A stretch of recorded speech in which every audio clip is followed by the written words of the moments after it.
গোপালগঞ্জের লোকজন মানে আওয়ামী যারা কুত্তারা আছে এদের আমি সবাইকে খারাপ বলতেছি না, যারা আওয়ামী কুত্তা আছে যারা এরা পুলিশ হত্যার বিচার চায়। হ্যাঁ, 5ই আগস্ট যে পুলিশ হত্যা হয়েছিল না, এগুলোর বিচার চায় সাধারণ জনগণ যে ঘটনাটা ঘটাইছিল। ঠিক আছে, আজকে এনসিপি যখন গোপালগঞ্জে গেছে তখন তাদের নাকি সেই আবার আগের মানে যে মাতাল যে মাতলামের যে ভাবটা সেটা নাকি আবার চেপছে। চেতুক সমস্যা নেই, অনেক মানুষ সাহায্য করতেছে, সঙ্গ দিতেছে। যখন আবার পূর্ব দিগন্তে সূর্য উঠবে তখন ঠিকই আবার দেখবেন যে সংবাদে হয়ে গেছে সব জায়গাতে। ঠিক আছে না? তো অপেক্ষা করেন, খবর কেবল শুরু।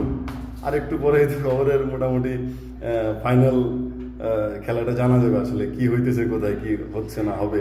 ঠিক আছে, আর এই হাসনাত আবদুল্লাহকে যারা এই যে গালি দিতেছেন না, ছাগলের 3 নম্বর বাচ্চা এইসব আবিজাবি বলে গালি দিতেছেন, তাদের একটু জানা উচিত আজকে মুখে যে বলি আওড়াইতেছেন, বাসা থেকে যে সুন্দর মতো বাইরাইতেছেন, এটা কাদের জন্য? ওদের জন্যই। বাংলাদেশের সাধারণ জনগণ, এনসিপি, ছাত্র জনতা এইসবের জন্য, এদের জন্যই। তো বেশি লাফালাফি করেন না, বাস ঠিকই পুটকির ভিতর দিয়ে সামলাইয়া যাবেন। ঠিক আছে, ভালো থাকেন, খারাপ থাকার চিন্তা করেন না।